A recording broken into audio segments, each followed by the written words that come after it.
அம்மா வராகியம்மன் போன ஞாயிற்றுக்கிழமை எனக்கு உத்தரவு கொடுக்கல.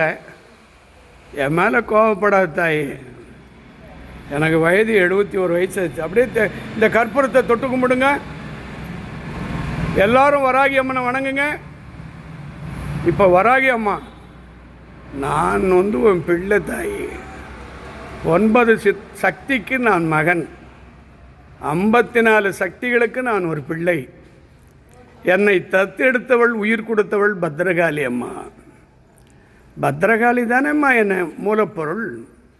அவங்களுடைய அம்சம்தானம்மா நீங்கள் வராகி அம்மா. நீங்கள் என்ன பெண்ணா? நீங்கள் பெருமாளுடைய அம்சம். அப்படியே சுத்துங்க. வராகி அம்மா, எல்லாரும் உன்னை பார்த்துக்கிட்டு இருக்காங்கம்மா. போன வாரம் அசையில தாய், ஒரே ஒரு பழம்மா. என்ன குறைம்மா? பூஜாலி சரியாக பண்ணுறது இல்லையா? சுத்தமாக இல்லையா? நான் என்ன பண்ண முடியும்மா? பெரிய கோயிலில் பூஜை பண்ணுறாங்க, அதில் உண்மை இருக்குதா உண்மை இல்லையான்னு ஜனங்களுக்கும் தெரியாது, வணங்குறவங்களுக்கும் தெரியாது. எனக்கு தெரியுமே. ஒரு கருவறையில் என்ன தவறு நடக்குது, என்ன தப்பு இருக்குது. உன் பூஜாலி எதை நோக்கிறான்? காசை நோக்கிறானா, பணத்தை நோக்கிறான்னு எனக்கு தெரியும் இல்லையா? இதை பாருங்கள், மக்கள்லாம் எவ்வளோ அன்பாக நிற்கிறாங்க பாருங்கள்.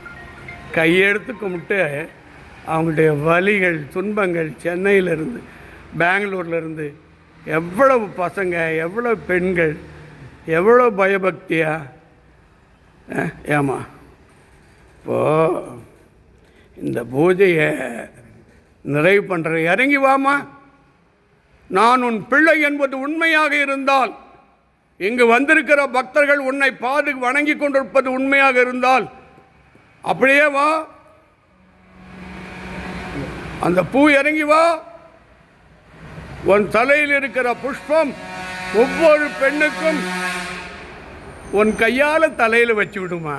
புது பொண்ணுங்க, முழுவாத இருக்கிற பொண்ணுங்க, திருமணமாகாத பெண்ணுங்க, அவங்க நெத்திலாம் குங்குமத்து வைமா. ஒவ்வொரு ஆணுக்கும் வராகி அம்மா நினச்ச காரியத்தை வெற்றியாக்குமா. வேலை இல்லாத அழுகுறாங்கம்மா, கடன் தொல்லையில் அழுகுறாங்கம்மா. குழந்தைங்களுக்கு உடம்பு சரின்னு ஒரு லதா அம்மா தொல்லை பண்ணி ஃபோன் பண்ணுறா. ஏம்மா, அந்த குழந்தைய காப்பாற்றுமா. எவ்வளவு நோயாளி, எவ்வளவு பிரச்சனை. உன்னுடைய வீடியோவை லட்சக்கணக்கான பார்த்துட்டு இருக்காங்க. இந்த பூ இன்றைக்கி, போன வாரம் என் மேலே என்ன கோபம் எனக்கு தெரியும். இன்றைக்கி நானே என்னுடைய நேரடி பார்வையில் பூஜை பண்ணேன். என்ன பண்ணது? பயம் இல்லையம்மா. காசு யார் வருவாங்க, காசு யார்கிட்ட வாங்கலாம், அந்த நினைப்பு தானேம்மா இருக்குது ஜனங்கிட்ட. என் உயிரே போனாலும் அப்படின்ற யாசகத்துக்கே போக மாட்டோமா. செத்தாலும் சாவேன், உன் திருவடியில் சாவேன். இந்த பணத்துக்கு, அல்ப துட்டுக்கு நான் வாழ்ந்ததால் சரித்திரமே கிடையாது.